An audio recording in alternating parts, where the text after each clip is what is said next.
to see all of your faces in the same room. After 4 years of 2x2 boxes, internet connectivity issues, audio lag, it is amazing to hug and high five and be face to face with all of you again. Thank you so much for being here.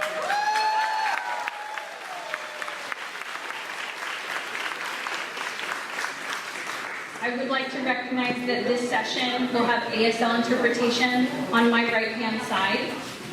This is for our live stream audience as well as anyone here that would benefit from it. I am also going to recognize that we have a lot of great speakers lined up for our opening plenary and some great performers tonight for you.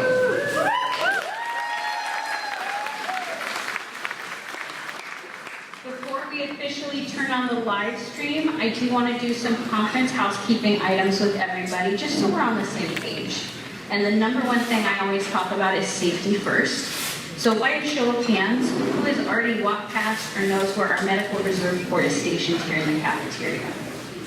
Now use that hand and point exactly where it is so all of your friends know it. The Medical Reserve Corps of Hawaii has volunteered for the entire weekend free of charge. Thank you very much. Safety could be anything minor, like a blister from working in a new pair of bocce, or feeling a little overheated here on the island. Please go at your discretion whenever you need to that station and we will take care of you, okay? I also want to bring up in the back wall of our cafeteria some photo opportunities that you might have seen, including our massive selfie wall just outside the building. Please take pictures. We have QR codes all over the place to share them with TCA, or you can hashtag NATC-R 2023 on social media so that we can go viral. What do you think?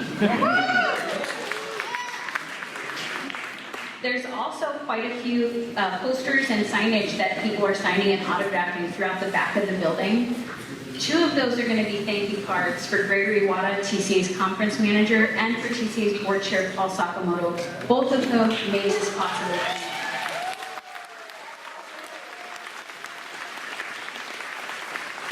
The third one is for TCA, and I'm keeping it at home, so you better send that one. I did want to bring up a couple of other items. We had a couple of questions about lost and found. TCA's merchandise table will be lost and found for the weekend. So if something like this Kapalua sunglass case turns up and we don't know where it goes, see you, Gail. You can come get it over at our table. There also is a merchandise bag somebody left at the Asano table. And I'm not sure what's in the bag, but there is a name on it that says Charmaine, so that might mean something to somebody. You might want to go check that out. I think it's important to highlight also that we did have 2 room changes that we did communicate through email, but just so everyone's on the same page, if you want to pull your programs out or look at your own itinerary, the 2 room changes are any workshops that are going to be housed in Building E, room 105, 106, has been moved down the hall to E107, 108. And we will be there to help guide and redirect folks. But just as a heads up, so nobody's surprised when they get there. And then there's one other room change, but it only affects Sunday schedule. So anybody that is attending Takumi Kato-san's workshop, which is Shishimai, it's going to be amazing. It's not going to be in that building anymore. So it's going to be from G108, we moved it to Building H, 109 and 110. Basically, we gave you more room to dance around. Right? This building has restrooms at the back corner behind our medical reserve table, but there are also restrooms available in every building where we have workshops. If you're looking for an available restroom and they're all full up, catty-cornered behind us is a building covered with murals, painted murals. That's the locker room building for the high school. They have the most stalls in one place. So that might be your go-to. If you're like me, I scope that out first thing I get to the place. Now, my awesome welcome messages.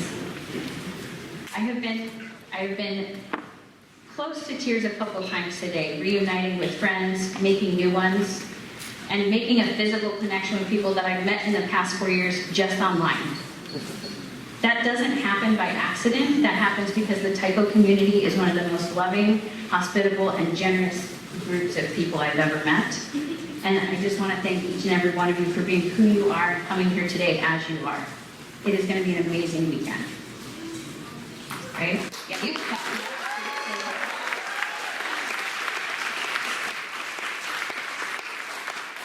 You may or may not know, but TCA has operated a 4-year dry spell without having any in-person programming because of COVID. Our last major event was NATC Portland in 2019. And there was a lot of pressure, a friend just used for me, water under the bridge that we had to deal with in planning our next in-person event after COVID. And I cannot think of a better community than Hilo to host it in. And I just want to recognize that this is the first time ever that TCA or NATC has done an event on the islands.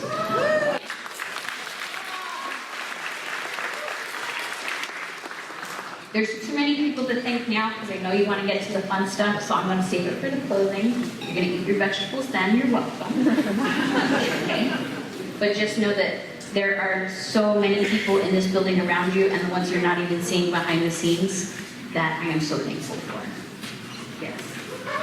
Without further ado, I want to do one last fun thing, because I'm allowed to, I'm the ED, and that's to do a prize draw. So, while our communications manager, Leanna, is coming up with our random ticketed prize draw, I don't understand how it works, the laptop with the random numbers. Please get those out of your name badge. And can we also have a round of applause for our comms manager, Leanna, who makes all of our social media and our registration.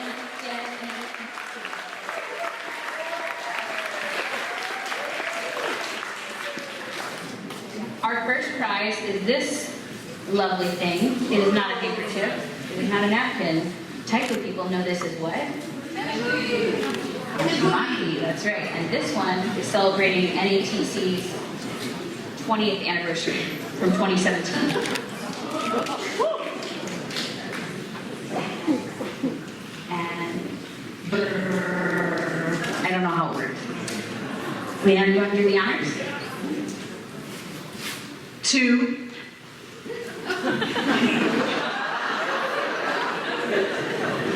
0, 2, 3. Wow. Anybody have that card? 3, 1,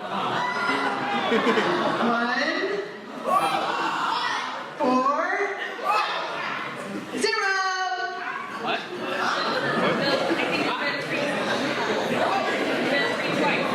The last 3 numbers are 1 or 0.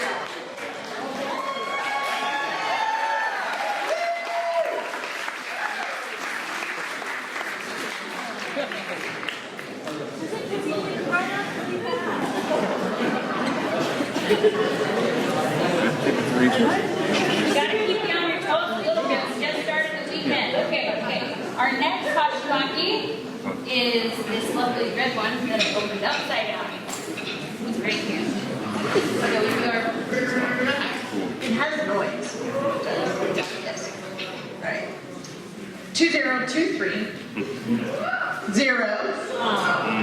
7. Oh, it's so sad. 8. Last 078. 078. Oh, somebody's gonna miss out. Alright, we'll do it again. We'll come back to that. We'll come back. Okay, one more number.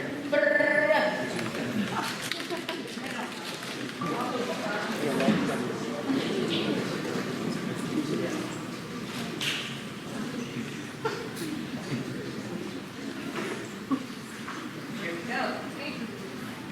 2023. 1.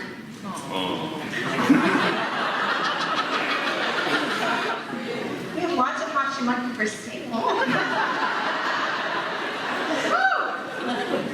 2 for 15. Those are the last three, 1, 2.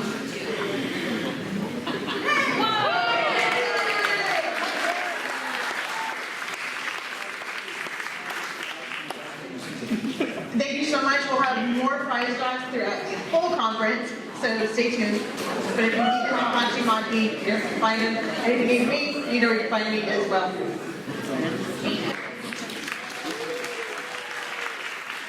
Yeah, so please don't throw away the other prize draw tickets. You'll need them for the rest of the weekend.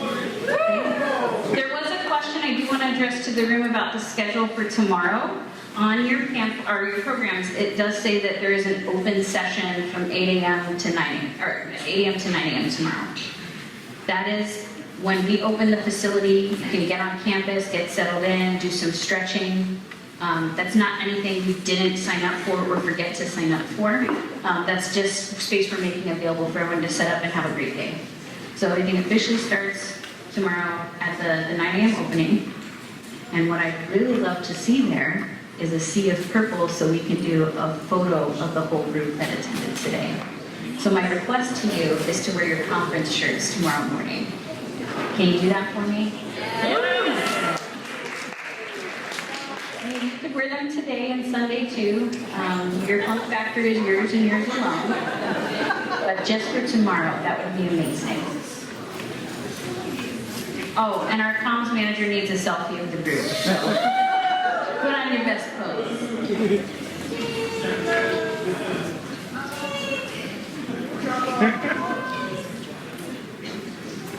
Beautiful. Please use the hashtag NATC-R 2023 in all your social media posts. I've been watching them come in all day. Thank you, thank you, thank you. They're gorgeous. Yeah, excellent. And without further ado, the rest of our opening is going to be passed to Gregory Wada, our opening speakers, and our performers at Taiko Go. Thank you so much, and I look forward to hanging out with you the next 3 days.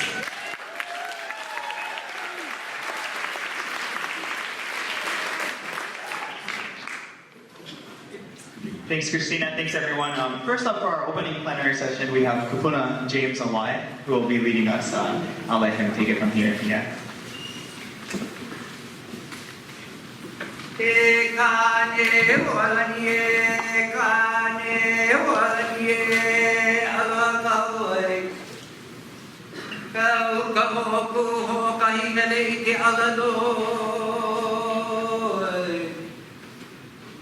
Aloha kamakuku kapa kawaine he waine lohiau nanai kamakani he makani lohiau hau mai kolo ko e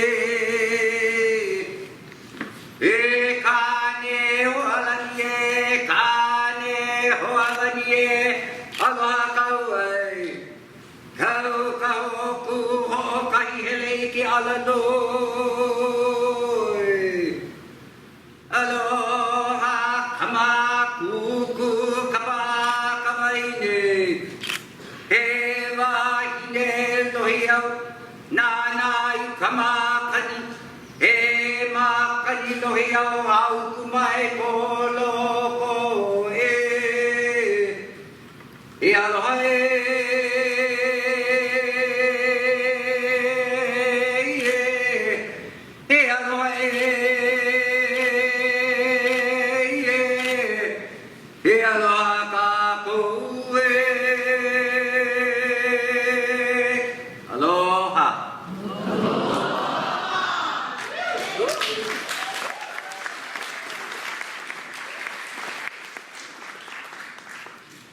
in Hawaiian thought, dedicating an activity should not be taken lightly.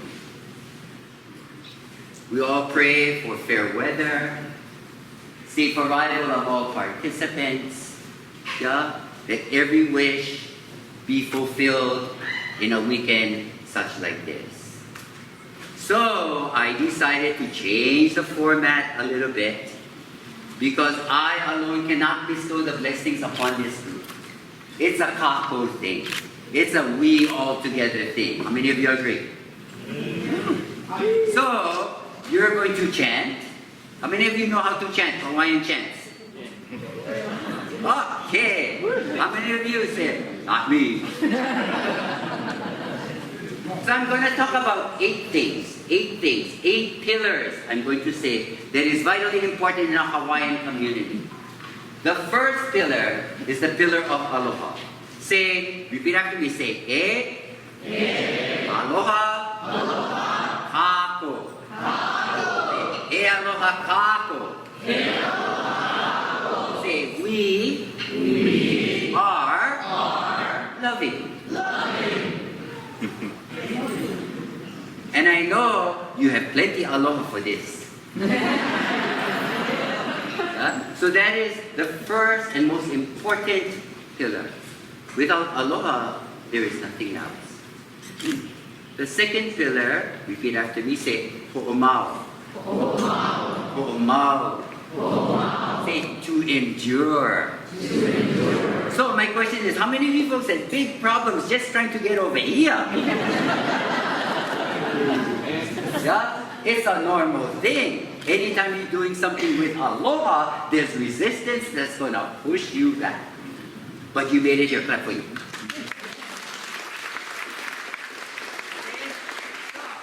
Say, e aloha kako. Ho'omau kako. Malama kako. Malama means to preserve, protect, and defend, right? So we preserve, we protect. Taiko, you're protecting a tradition, yes? And you protect it with your entire life, with your entire being, yes? Yes. Say, e aloha kako. E aloha kako. Ho'omau kako. Ho'omau kako. Malama kako. Malama kako. Say, I kaika kako. Not brute strength, but strength of spirit and strength of faith and strength of character. Right? Okay, again. E aloha kako. Ho'omau kako. Malama kako. I kaika kako. Say, makau kau kako. How many of you had to prepare for this trip? Say makau kau. Okay, so we had to prepare for this. Yes? Yes. Yes?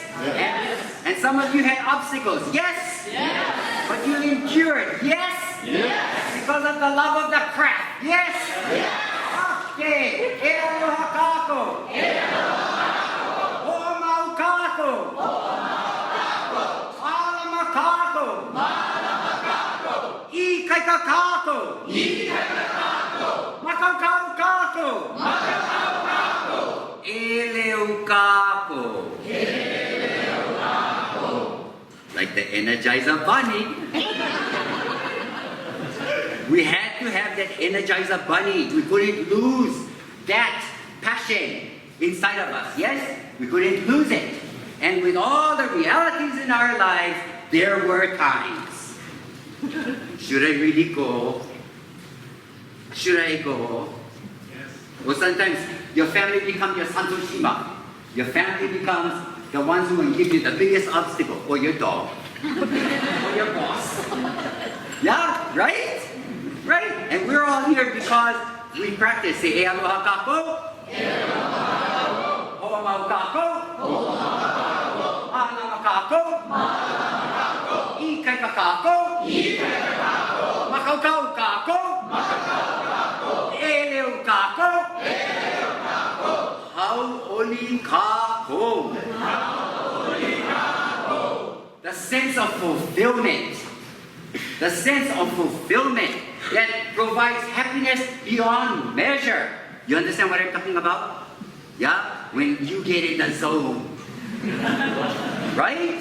Yes. When you know deep inside of you that you are one with the cosmos. You are one with the earth.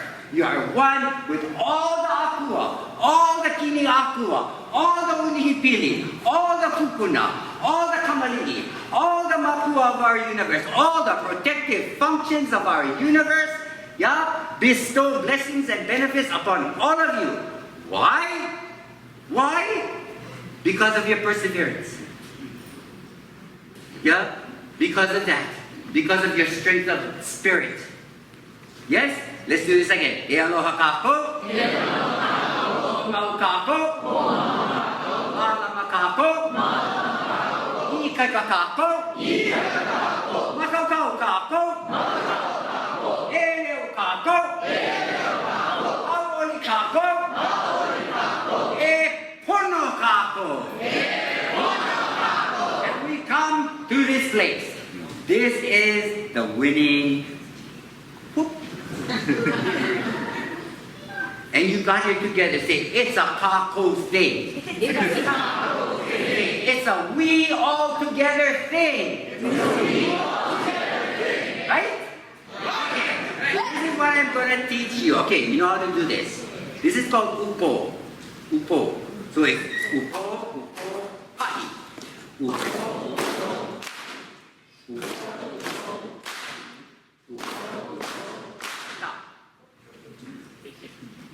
Very good. So this is how the chant goes. The words that you've just said is now an integral part of your life. It is an integral part of your life.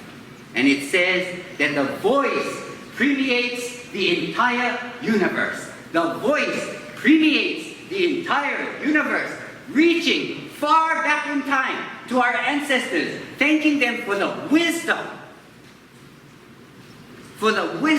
provided, right? Okay, so you ready to rock and roll with me? Okay, so you need to have the voice of the Lion King. Like the what? Lion King. So I don't want to hear any squeaks, okay? Okay, so here we go. Upo, upo, pai. Okay, me first, you follow. Okay, pa.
Let's try that again.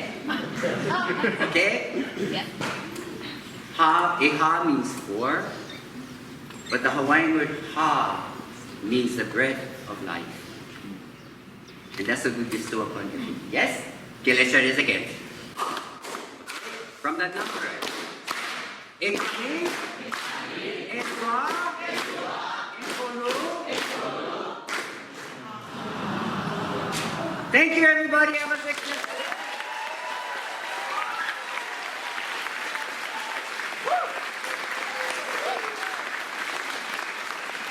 Wow. Thank you, Kumu, Awai. Happy Friday. How about another round of applause? Kumu, Awai.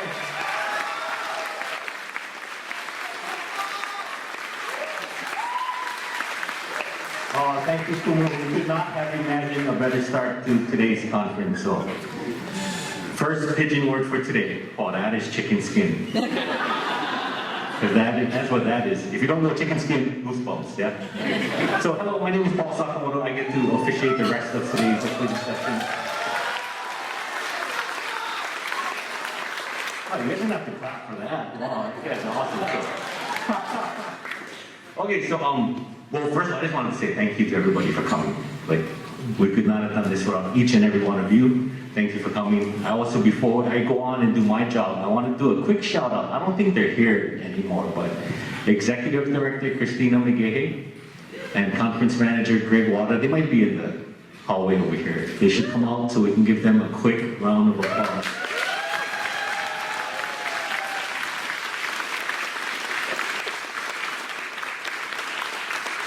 I don't think there's been a harder working crew of staff like working on this ever. These guys have really been working really hard. So if you see Graham, you see Christina around, give them the fist bump, give them the high five, give them the hugs, because they really hung it out there to make this happen. So thank you, you guys. All right.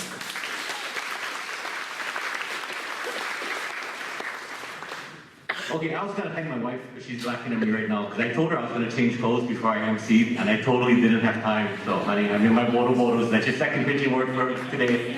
I am wearing bodo bodos to MC, because I didn't have time to change clothes, so. Here we go. So our next speaker that I have the pleasure of introducing is Reverend Ron Miyamura, who's gonna come up and reflect a little bit on the tradition and the meaning of Obon. Sensei.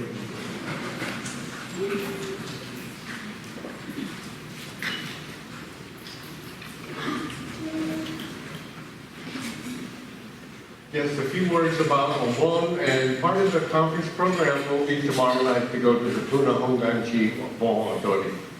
So with that, Obon is a Buddhist holiday celebrated in the summer. There's a long tradition of Obon that has its origins in the Ulaanbaatar Sutra about jumping with joy, which means dancing, jumping with joy. When the selfless acts of giving release the suffering of a disciple's mother. There are various ways of observing Obon in many Asian countries. The practical reason for Obon is to remember our ancestors and to express our gratitude for what we have been given. The most well-known in the West is the Japanese observance of Bon Odori. Odori means dance, which evolved in Japan for the past 800 years. Usually each town or village would use a folk dance, a minyo dance, for the evening of celebrating. Each area often had their own local traditions associated with Obon, such as hanging paper lanterns or bulbs with lighted candles released in the river, or any number of ways of remembering our ancestors. In the United States, Bon Odori incorporates the folk dances from various towns, districts, and prefectures from Japan, from where the Japanese immigrants came from. So we have perhaps a dozen or more songs and dances done at the local Buddhist temples, Bon Odori. Often there are various Japanese foods, crafts, which are part of the Obon festival, or Obon Matsuri. So it becomes a real Japanese festival. It takes many forms, different ways, and tomorrow night when you go to the Bon Odori, if you've never been to one before, you have to wait to remember about dancing. You may not know the steps, you may not know the dances, but you're a fool if you dance. You're a fool if you watch. So you might as well be a dancing fool.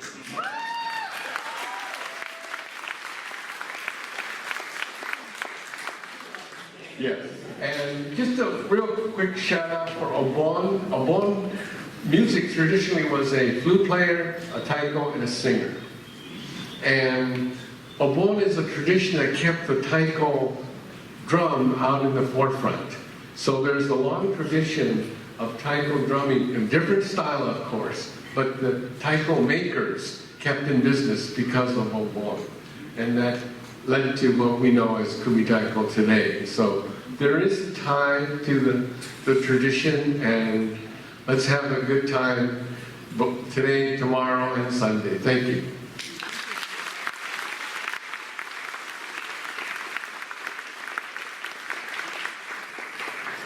Okay, thank you, Reverend Ron. Thank you, Sensei.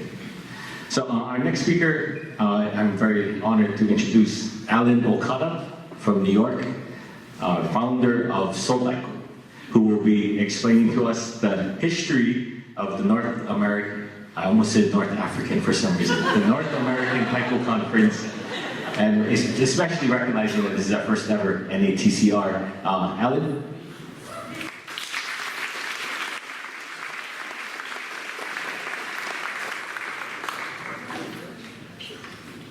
There's supposed to be a slide up there.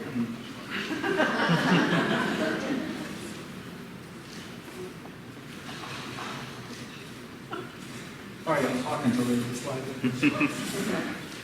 So, one of the goals of the Taiko Community Alliance is to recognize and honor the heritage of the taikos. And so the point of this presentation, which you will see someday, is basically to talk about how we got here, how all of you ended up in this room in Hilo. A number of years ago, 7 or 8 years ago, I was at the Japanese Cultural Center of Hawaii in Honolulu. And this phrase was a phrase that was used to describe an exhibit about the first Japanese immigrants to Hawaii. And so if you look at it literally, Okage-sama de, it's an honorific for shadow. Sama is for honorable person. Usually it was used in the old days. You would recognize your lord. In contemporary times, you would recognize your boss, basically for helping you get to where you are. But in the broader sense, what they were doing is they were saying, Okage-sama de, I am who I am because of you, is to recognize all of the people that got us to this place. And so if you want to talk about NATC or NATC-R or Taiko in North America, you have to start in Japan.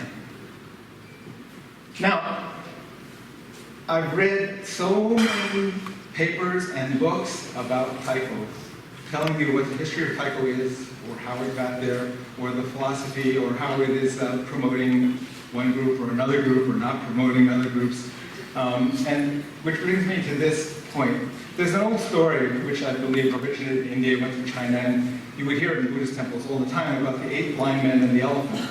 So like the 8 blind men, who each described the elephant as one thing or another, a big flat, piece of leather, or a long thing like a fire hose, or a thing like a tree trunk. None of us has seen all of it, and none of us will ever see all of it. So I'm going to give you a fast run through of pieces that I've seen, and my sense of this history and how we got here. Japan has a long history of Taiko. This group, the Gaku group, the Imperial Music Ensemble, was established in 701 and incorporated music that came from Korea and China. So Kumidaiko is a relatively new form of Taiko. Taiko has been around for a very long time. The Asakusa Sanda Matsuri, it happens around the Asakusa Grand Shrine, which was built in 1649. So if you think about where was this country in 1649? The Chichibuyo Matsuri, many of you have seen various forms of Chichibuya Taibayashi, which comes from the Yomatsuri. And Yomatsuri was established in 1710. Mike cut out. 1710? It's small. 1710!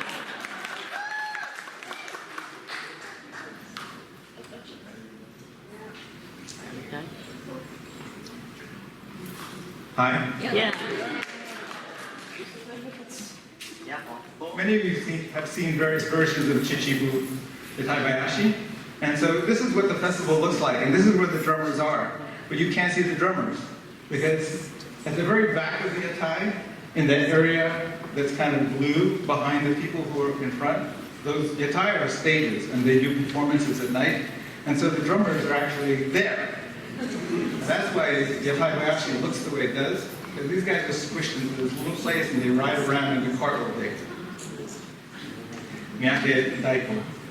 The most famous of the groups is this particular group with Akio Tsumura. And they moved to Tokyo in July 2000 when the volcano erupted again, and everyone was forced to leave Miyake. And so they now, or the last time I looked, they had between 8 and 11 classes all over the Tokyo area and in Yokohama. And so they're spreading taiko. The point I want to make is, for the first 10 years of my life playing taiko, I thought that taiko was what Tanaka Sensei did and that was it. Whereas for centuries, Japan has had a rich history of very varied forms of taiko. I don't know if you can see this, but this is from the Awai Nebuta Matsuri, where they have these giant floats. But there are drummers, and there's a blow-up of that little corner over there. There are drummers who are playing on these huge okedo, and some of them on the lower left are wearing fundoshi. So people who believe that the wearing of fundoshi for playing taiko started with kodo or one that was being done in the 1860s. This is the way they do it now, on these giant carts that follow the floats. So, which brings us to Hawaii. June 1868, 150 Japanese arrived in Honolulu Harbor on the Skioto. This is a partial picture of the manifest. One of the things you might notice is that everybody only has one name, because most Japanese didn't get a last name until the Meiji period.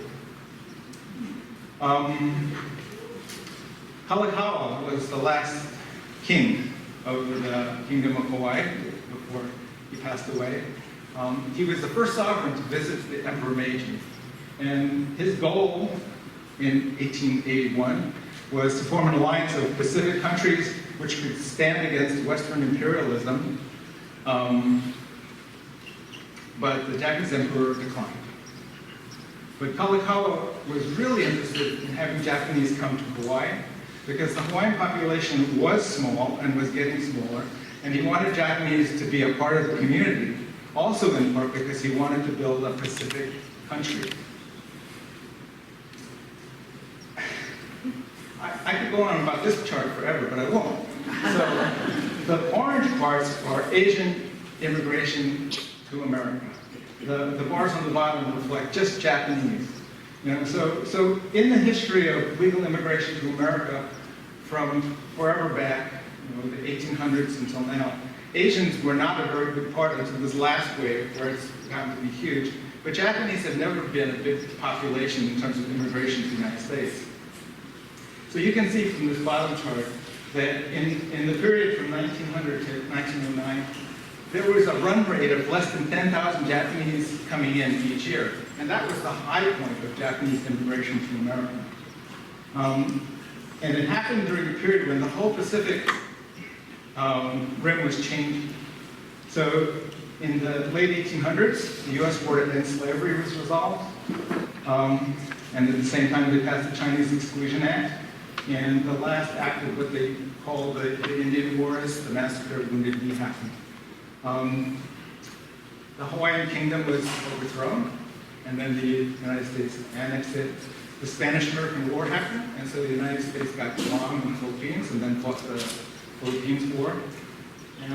But at the beginning of that period, the Convention of Kanagawa was when Japan was open to the rest of the world, when Commodore Perry sailed in with his ships. So that period, the middle to the end of the 1800s, was unbelievably a period of change for the whole world. And it was that period during which Japanese immigration to the United States began, to Hawaii and then to the mainland. So this is a picture of Yoshio Hino and his wife Isako. He was a Buddhist minister who first came to Honoka in around 1920. And the little girl with the dog at the bottom is Akiko Hino. It's my mother. So along with the Japanese that came to Hawaii and then to the mainland, there were cultural practices, and obon was one of those practices. So obon, as far as I can tell, was practiced in various parts of Hawaii and the mainland starting around the 1900s. Then 1941. So with the Pacific War, Kino, who you saw in that picture, was arrested by the FBI. Oganji was taken over for officer housing. The sons were called up into the territorial guard. And the temple, was changed. So there was a movie, I think Chizuko and Kenny went to this movie the other day, which talked about what happened to Hawaii residents during the war. For residents of the mainland, both Canada and the United States, an exclusion zone was created all along the West Coast, and 120,000 people were forced to leave their homes, to give up their farms, their jobs, their education, to pretty much give up everything they had. They were tagged, taken to temporary camps, and put into 10 internment camps,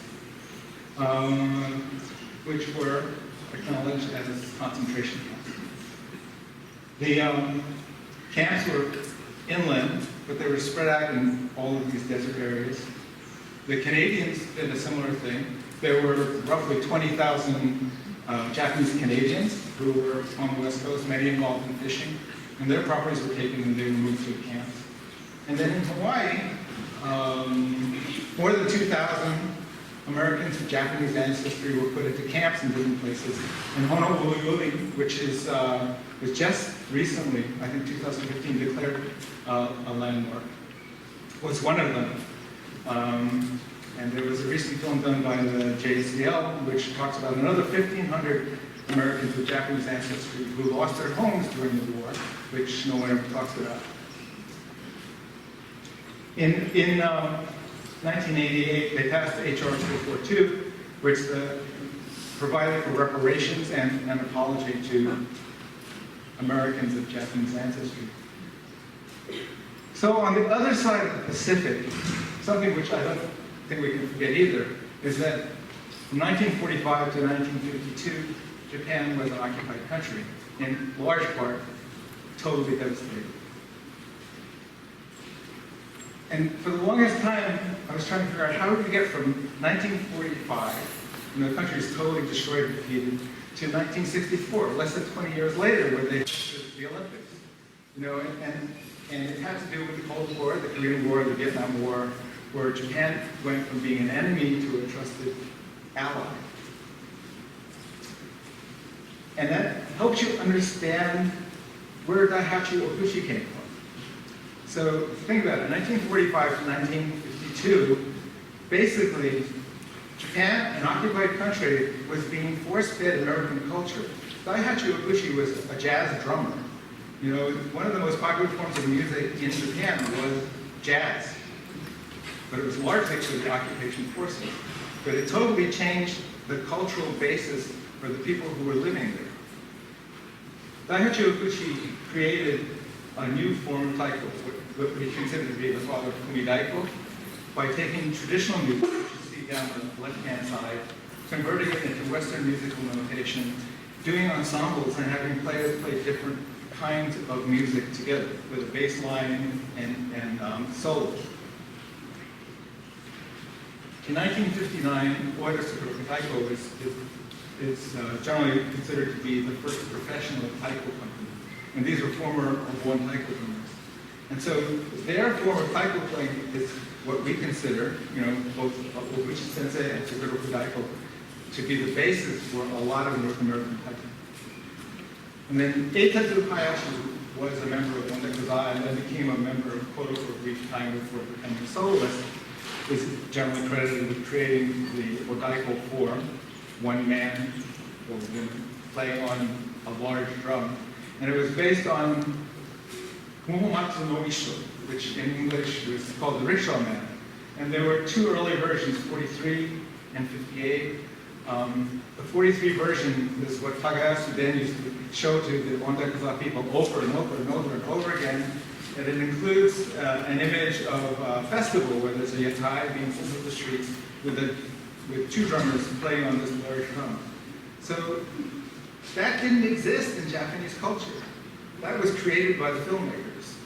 And then Eitetsu Hayashi developed the form for Wondaikoza and then gained recognition for being a solo artist on Odaiko. And now people like Tiffany won awards for playing Odaiko.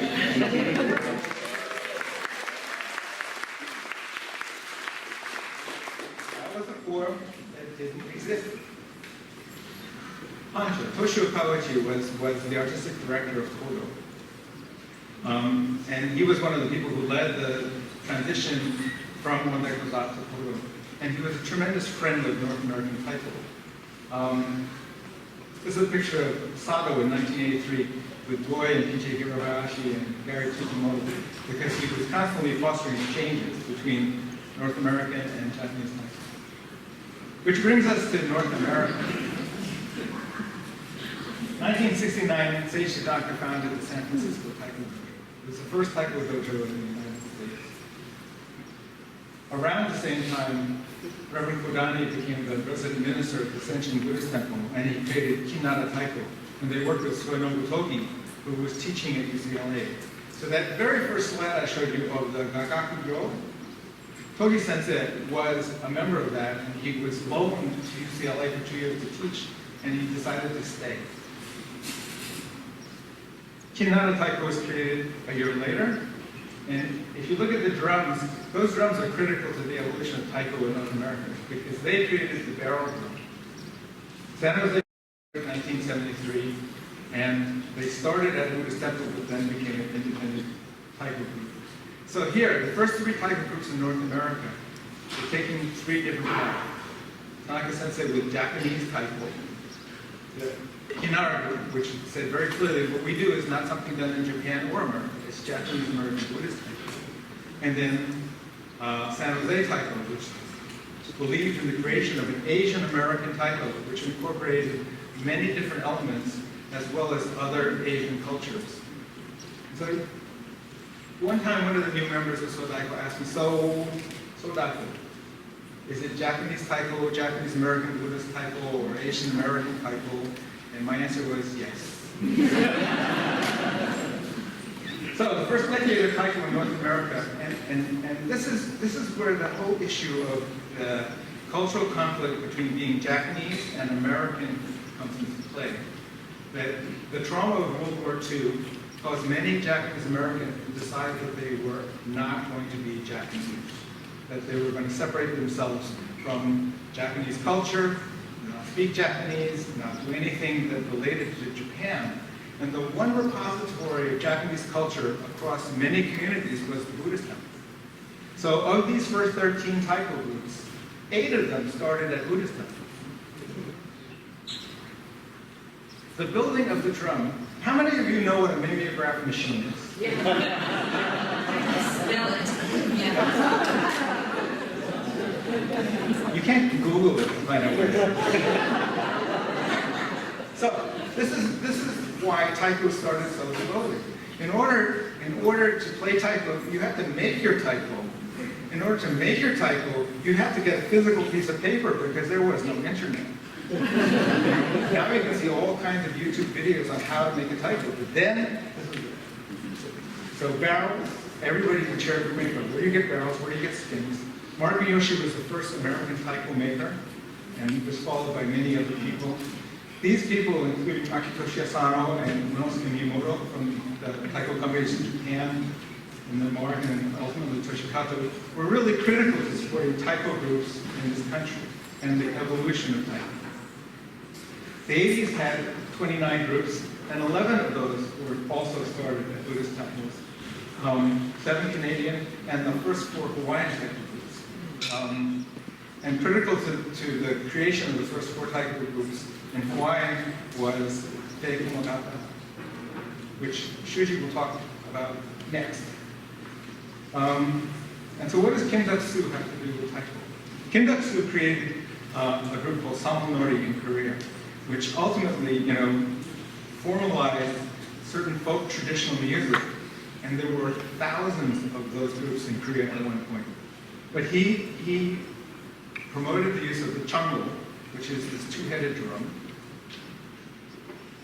And Samonori was one of the first guests at one of the first birth celebrations of Kodo. And so in their collaboration with Leonard Eto, they developed a use for Okado to be played like chango. And in subsequent years, Kodo did that all over the world. And then a number of the former Kodo members and lots of other people learned how to play Okado. So playing on Okado and jumping around and moving with the drum is also a very new thing. Kimiko Kawata played at the first Nihon no Kaito concert in Tokyo, and then formed her own group, which was the first professional women's taiko group in Japan, 1981. Kono Daiko, 1986. It's really changed the dynamic for how people saw women playing taiko. If any of you are in LA, July, I think it's the Sano concert, they're going to be performing there. Mike.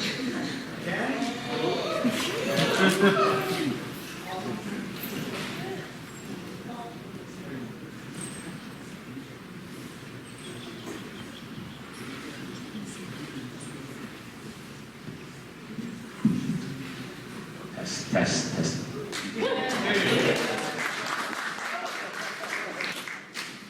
Okay, I have to mention because I'm in Hawaii. Anyway. Right.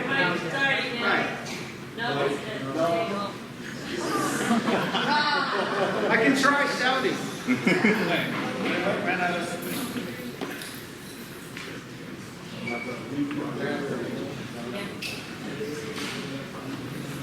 Kenny and Shizuko Endo.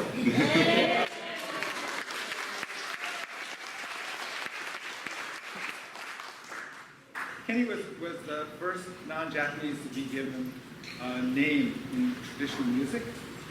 But also, what most people don't know is through the 80s, while they were in Japan studying and performing, they were a source of material and information for North American taiko groups.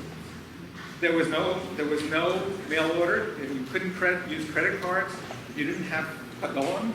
You didn't have anybody selling instruments or accessories. And so we would take a letter and mail it to them. You know, they would go out and get equipment, and they would package it up and ship it back to us by boat. So back then, through the whole evolution of North American taiko, these were critical people to the growth of this community. The 90s, there are too many groups to mention. But of the 78 groups, all of them were Buddhists. 10 Canadian, 4 were Hawaiian, and the first 6 collegiate taiko groups.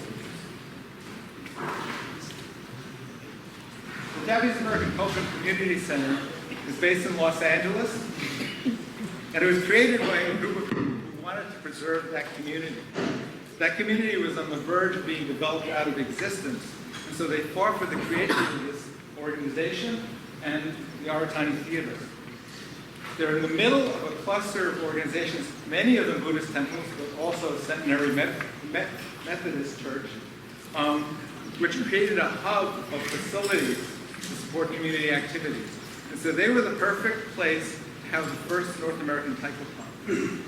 Duane Bata was the artistic director of the theater, and during 1995, 1996,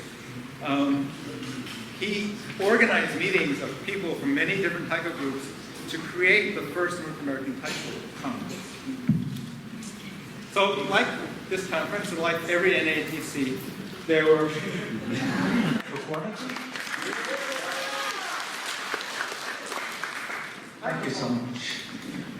There were performances, there were workshops, there were chances to play together, and most of all, there was food.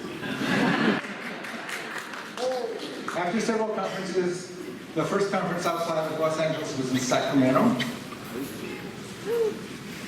Seattle was the next conference, the first conference outside of California. There are people here, take my word for it, that made Sacramento possible, that made Seattle possible, and I've been involved in cycles for over the years.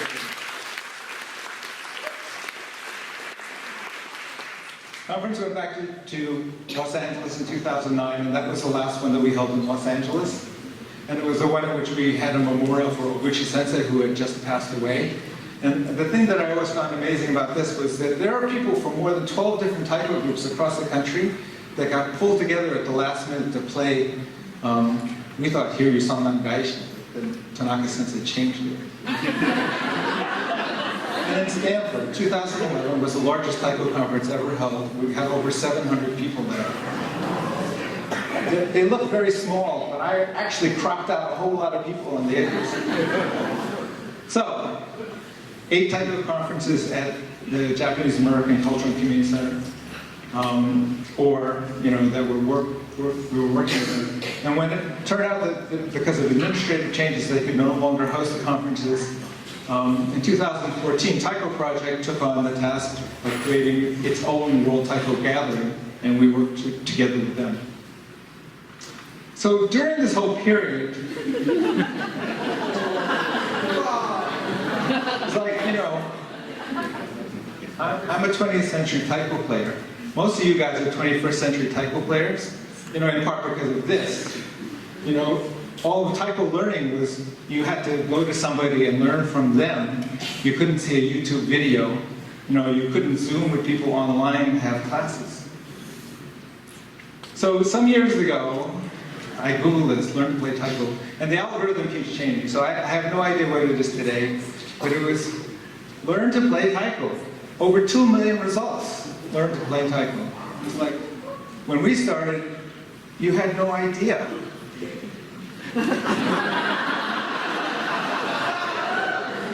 Okay, so not everything you find online is good.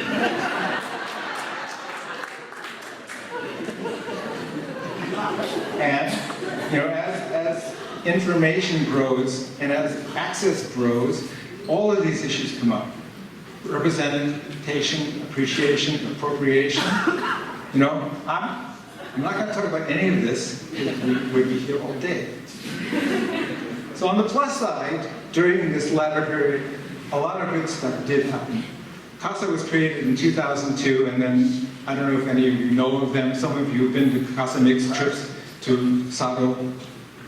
Hundreds of people, hundreds of taiko players got to go and visit Sato and drum with Kodo and learn what a life centered around taiko could be.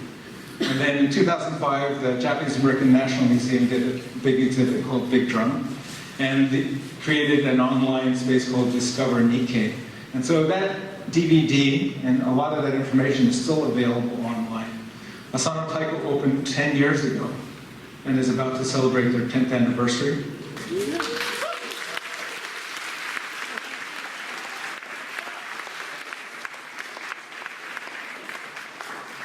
And Taiko Source was created, which has become a new project, or a project of TCA. TaikoSource.org, yes, it's done. And I own this group to provide online courses and the collegiate taiko groups went from the original 6 to, this is only a small portion. 72 collegiate taiko groups were created.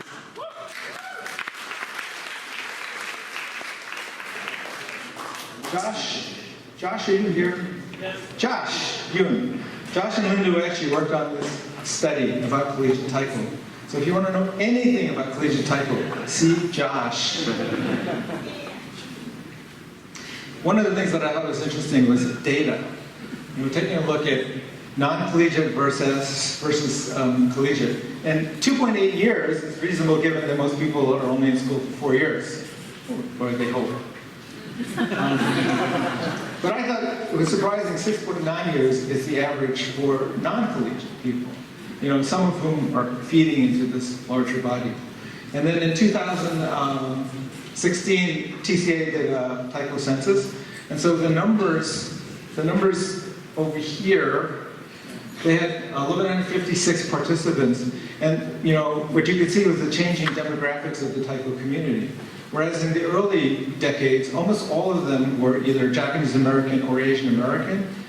Just over half are of Asian descent, or were in 2016. I have no idea what the taiko world is right now, but I think it's moving in that direction. So in 2013, Stanford University, a bunch of people got together. Some of the old advisory board from the North American Taiko Conference, many other people, interested people. We had people who applied to be a part of this, and all of the participants were required to interview one of the people who wanted to come to get their take on where taiko should be and what we should be doing. So out of that, Taiko Community Alliance was born. You'll see this in your program notes, so I'm not going to go into that. We did NATC 2015, Las Vegas, then we went to San Diego, then we went to Portland, and now you're here.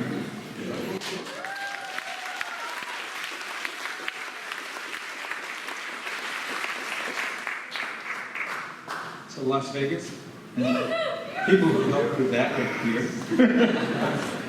It's the only NATC east of the Rockies. Of course, now we're way out in the Pacific. San Diego was organized by the local taiko groups, as was Portland. This is the word cloud. You know, word cloud takes all of this data that people put into comments, and it sorts it out, and based on the number of times words appear, you know, that's how big those words are, and they show up in this word cloud. So, this is what we got when we first tried to organize TCA. And so for some of us, I was a little discouraged. I thought Japanese would be bigger. You know, but the rest of it, you know, certainly is true for everybody.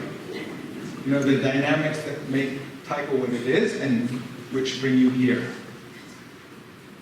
So, Okage-sama de. I mean, I want to turn this on its head. Okage-sama de usually was to thank senior people or older people for helping you get to this place or helping you accomplish what you've done. On the other hand, it's because of the 21st century taiko players that the taiko community continues to exist, you know, and supports all of the things that we worked on for all of those years. So, okage-sama de.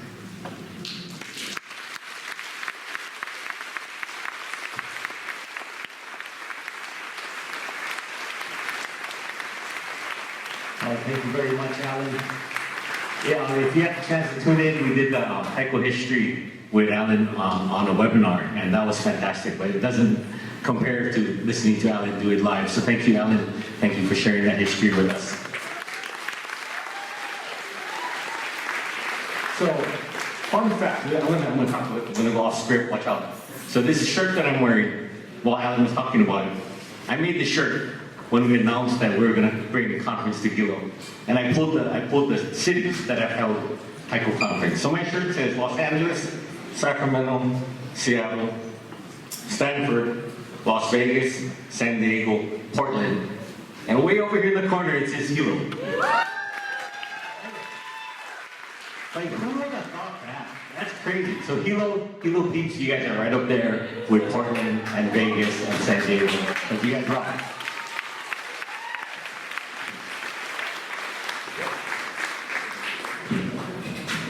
So, okay. So, talking about bringing conference to Hilo and just to Hawaii in general, you know, whenever we talk about taiko in Hawaii, you know, we owe a huge debt of gratitude to Mrs. Shuji Komagata. So, discussing her contributions and her accomplishments and what she's done for us is her son, Reverend Shuji Komagata.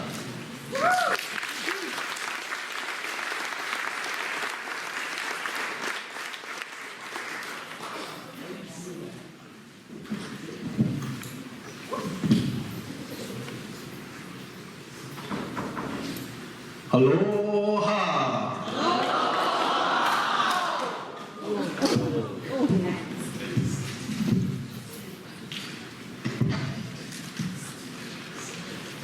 Thank goodness it's still on. That would have been the end of my talk right there. Thank you very much. My name is Shuji Komagata, and I'm very happy to be here. I'm glad I was able to make it. I know that a lot of people had some struggles getting to Hilo from wherever you were. I guess that's part of traveling these days, but I'm glad that all of you are here. I'd like to first thank Taiko Community Alliance and organizers of this North American Taiko Conference, Regional, for inviting me to share with you a little bit about my mother, Faye Komagata. She played an important role in part of establishing many of the Taiko groups here in Hawaii. She was known to many people as Mrs. K. You know, it was just easier for people to say that, Mrs. K.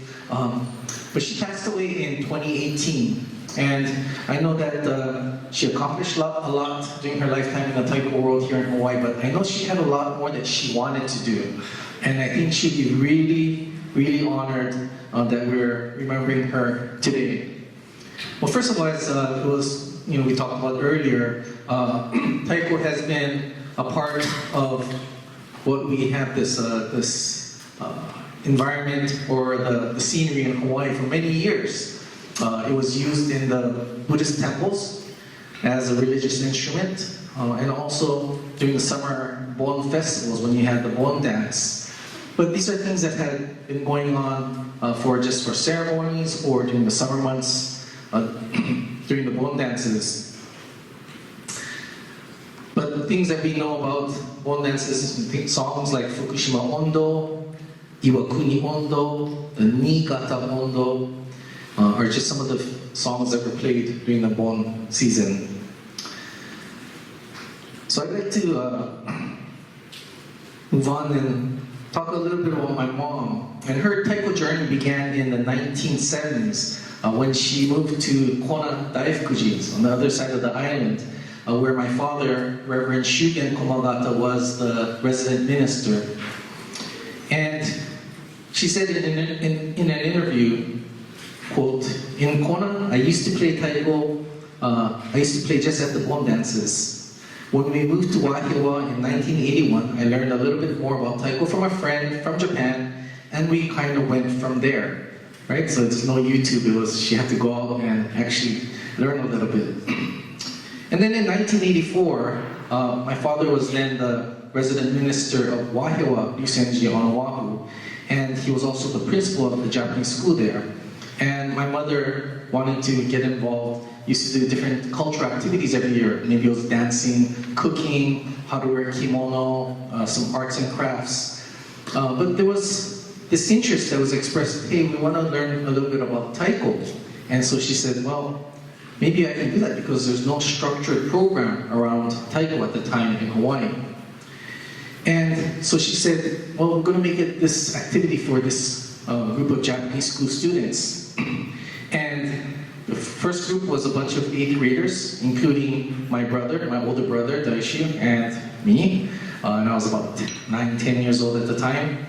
And we began practicing every day. And we had one large taiko that was from the temple, one shime taiko that was used for the Bon dance, and we had 2 small taikos made by Stanley Morgan. Some of you old-timers know that name, Stan Morgan taiko. And so we had 2 of those taikos, and we practiced and we performed at the graduation ceremony. And her comment in an interview was, "It wasn't so hot." The first performance wasn't that great. Sounds like my mom, right? Those of you know her. But she said, maybe we should try this year-round. And in 1984, Hawaii Matsuri Taiko was born. And this was the first ensemble taiko group of its kind, as we know, to perform year-round in Hawaii. So the taiko renaissance on the mainland's west coast and east coast had not yet reached Hawaii, and only a handful of students were enrolled at first. But they began to perform and be asked to perform at different places. And my mother said, hey, we have to kind of get better because she said in another interview, she said, in those days, we were kind of junk. She said. And she said, my goal was to make sure that we were the best that we could be, which meant I would have to go out of town and practice and train. This is what Alan was saying, right? You couldn't just YouTube it, or you have to go out and train. Or what she did was she said she called people in to conduct workshops. And here we have Kenny and Shizuko Endo, who came to Hawaii in 1985 to do some workshops for our taiko group. I remember going to Hali'ila, Jodo Mission, and having a workshop on the beach, right on the shoreline there. And my mother's childhood friend, Reverend Kurai, also came to teach our group. Then Kodo came to town, and here she is with H. Saito, and they did a workshop for us as well. And she said, because we did that, I think our group, especially those who remained for over 5 years, became good at the art. Between 1985 and 2000, all while trying to develop her own taiko group, she dedicated much of her energy to the development of taiko throughout the state of Hawaii. One thing that I think those of you who know her would agree is that she was always willing to share her knowledge, introducing taiko teachers from out of town to groups just getting started. And so this is our taiko group. The previous picture was Zen Shuji on Kauai, the taiko group on Kauai. And this is our group Hawaii Matsuri Taiko getting started. And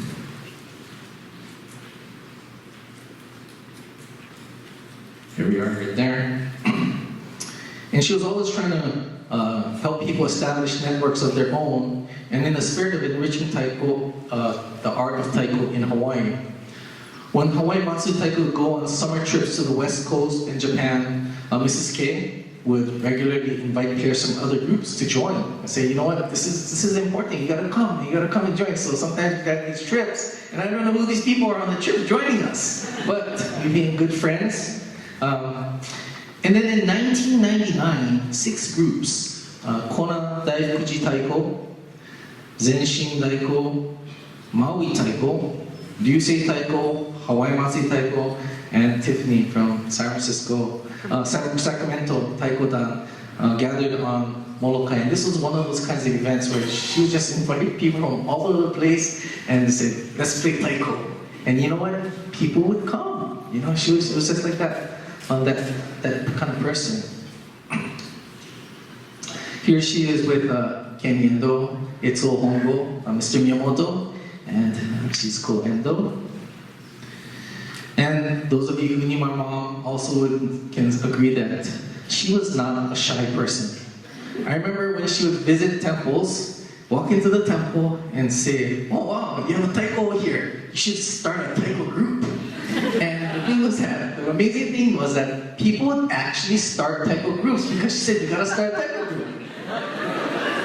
And sooner or later, you know, these groups were developing all over the place. In fact, there are 9 Soto Zen temples. You know, I'm a minister at the Soto Mission. In Hawaii, we have 9 temples, and she helped start or conducted classes or was involved in the creation of taiko groups at all of these different locations.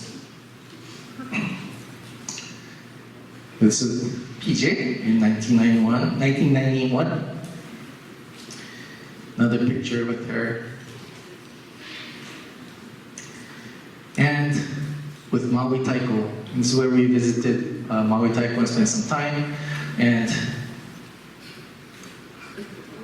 with Marco Lienhardt. And then with San Francisco Taiko Dojo and Nihon Taiko Dojo. So my mom, she really enjoyed playing taiko. She liked the bright lights of the stage, but she probably liked the microphone even more. So she was always holding the microphone, and if her hands are sore, I say, Mom, can you MC? She goes, okay. So she was a true MC.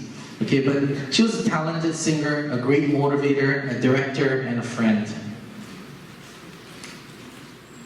She was a skilled delegator who could make anyone do anything. and she knew how to tell someone to do something. And there's people who, may say, oh, I can't play taiko, I don't want to play, I'm so afraid. She said, it's okay, just go on the stage, just do it. And people would go, and they'll come up, and she would ask them, how was it? And they'll say, oh, I love it. And she just had that way of getting people out there.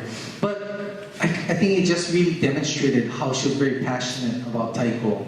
This is a picture with her and her very close friend, Reverend Tom Kurai. Sadly, he passed away just a few months before my mother passed away. And they were good friends, and this is another thing about her, is that she could argue. She could really argue and really, if she wanted to make a point, she would make her point. I hear there's a story of Merle Okada and going to a taiko conference and listening to what was being said, and she would say, that's not correct. And she would say, we gotta correct them. And she would do these things. But I think what I'm trying to get at is that she really believed in how important it was to perpetuate the culture, to share the culture, and make sure people got the right message when practicing taiko and becoming involved in taiko. I just wanted to show a picture of my wife playing taiko.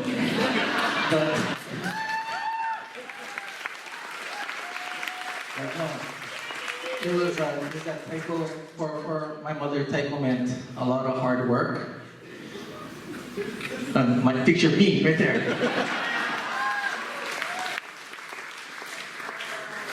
Perseverance, and of course, family. Teamwork, respect, loyalty, education. She would teach taiko at the schools. And of course, the Japanese culture. I remember every time leaning on a taiko, and I could just hear her yelling at me and say, hey, don't lean on the taiko, that's a cultural violation. So I don't know I think she might have coined that term, maybe, or maybe not, at least, but she used to say it a lot. It's a cultural violation.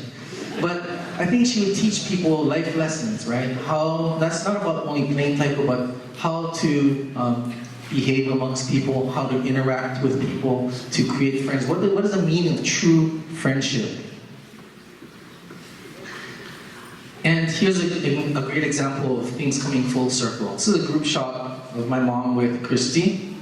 And this is when she was a taiko pro, right? She became a taiko pro, and she's coming back to do a workshop for one of Somen Taiko, a group that Jamie and I founded in 2005.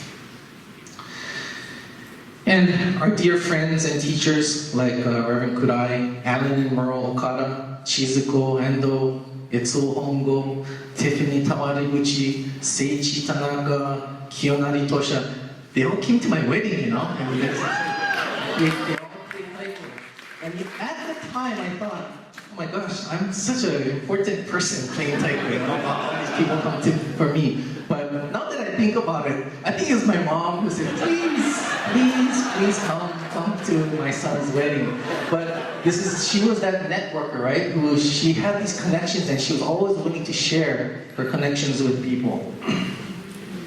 And for her role in assisting over 15 taiko groups in Hawaii to get started, Grandmaster Seiichi Tanaka began calling her Mrs. K, the mother of taiko in Hawaii.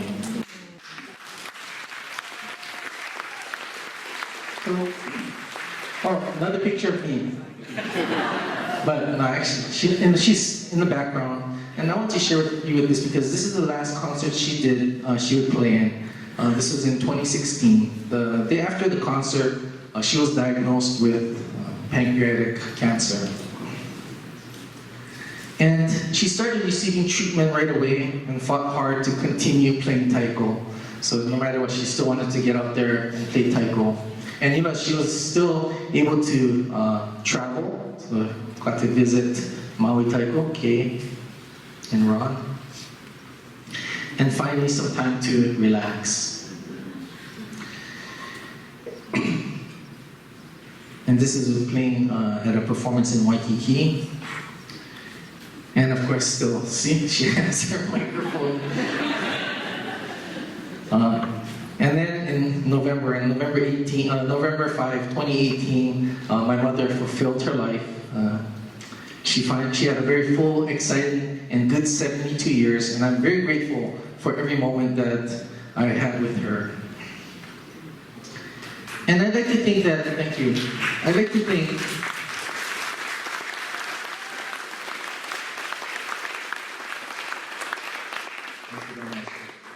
think that she would be really happy to be recognized today, because she would always tell me, hey, go up there, go say something, you know. And I said, okay, Mama, I'll go up and say it. But she'd be very happy because, yeah, she was one of the pioneers, you know, of taiko in Hawaii. Maybe not directly for every group, but indirectly, you know. And for all that she did for many taiko groups here. And she left an indelible mark on many people's lives in ways we may only realize that she's no longer here physically. So this is at her funeral. And this is Kei Fukumoto. And I never asked Kei if I could read this, but this is something that Kei had written. It's a reflection. And she said in her reflection on Mrs. Kei's life, there are many type of groups and people who have a connection to Faye and generations of offspring who may never know their connection to her. It's time to share how we are all connected to this mother of taiko. In the last version of Hawaii Matsuri Taiko's bio, written a year before she passed away, my mother, Mrs. Kei, she wrote, and I thought she was going to talk about all the things that she did, but she wrote, I am deeply indebted to Reverend Tom Shuichi Kurai, Roy and PJ Hirabayashi, Itsuo Hongo, Kenny and Shizuko Endo, Kodo, Oedo Sukeroku Daiko, Marco Lienhardt, Tiffany Tamariguchi, Alan and Merle Okada, Kiyonari Tosha, and Grandmaster Seiichi Tanaka. And my mom's funeral was like a taiko concert. You know, we had all these great artists who came, and I really feel that it was like this great send-off for her. And the reason, you know, I talk about all these things is because you may know her, you may not know who she is, but here in Hawaii we do have I feel that we have a lot to offer our gratitude to when we say thank you to her. But if you're from a different taiko lineage, you have a different taiko history, I think we all have this certain Mrs. K. Maybe we have that certain someone in our taiko group, in our taiko history that we can look to and say thank you, to say okage-sama de, thanks to you. And I think that's the real big takeaway here, is that I think that if we really look within ourselves, we can find people who are very dear to us. And I wanted to close today with a poem that she had written over 4 decades ago. Ancient spirits, sands of time, harmonic energy, the echoes of eternal beats, pulsating rhythms, new forms, power and grace. Don, don, don, don, don, don, don, don. The beating of our hearts as one, the beating of our hearts as one. Thank you very much.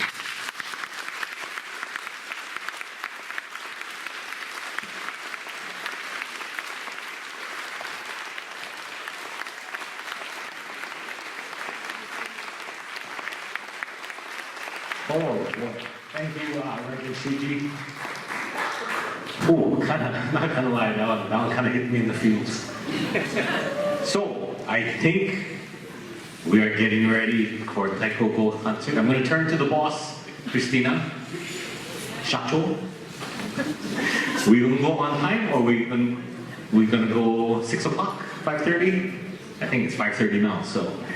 Okay, I'm going to turn the mic over to Christina. Greg asked me to say one thing. Taiko Go performers, you are required in the green room. We're going to get that party started right after this. Taiko Go performers, please report to the green room. I'm going to turn it over to Christina McGahey. Thank you so much. So we did go a little bit over, but I think it was time well spent with those amazing opening speakers. Another round of applause for them, please.